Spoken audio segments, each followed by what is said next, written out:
ಎಲ್ಲರಿಗೂ ನಮಸ್ಕಾರ.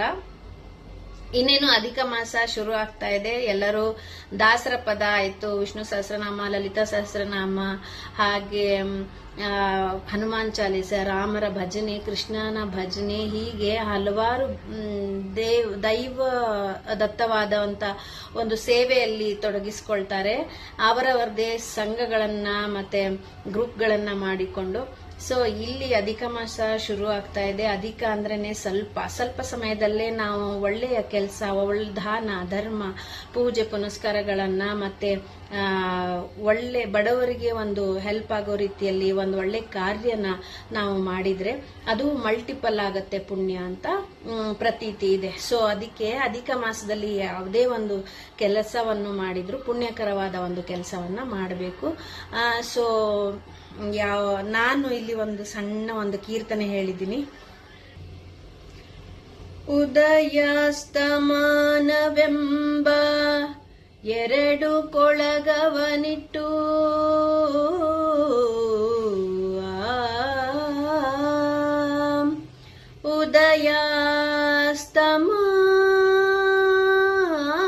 ಉದಯಾಸ್ತಮಾನವೆಂಬ ಎರಡು ಕೊಳಗವನಿಟ್ಟು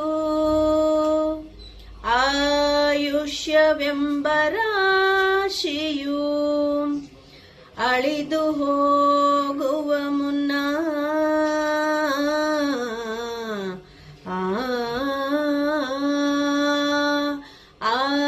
ಆಯುಷ್ಯವೆಂಬ ರಾಶಿಯು ಅಳಿದು ಹೋಗುವ ಮುನ್ನ ಹರಿಯ ಭಜಿಸಬೇಕೋ, ಹರಿಯ ಭಜಿಸಬೇಕೋ,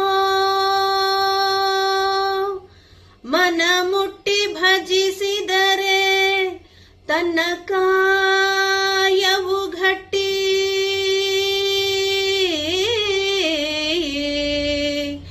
ಮನ ಮುಟ್ಟಿ ಭಜಿಸಿದರೆ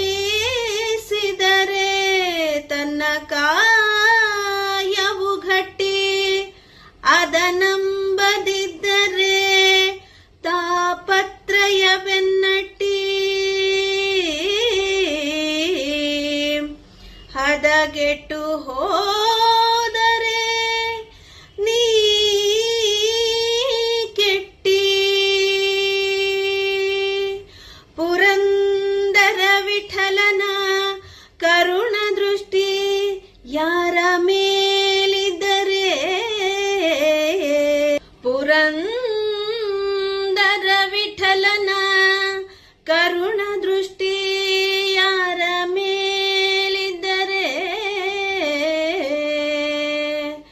ಅವನೇ ಅವನೇ ಅವನೇ ಜಗಜಟ್ಟಿ. ಹರೇ ಶ್ರೀಕೃಷ್ಣ.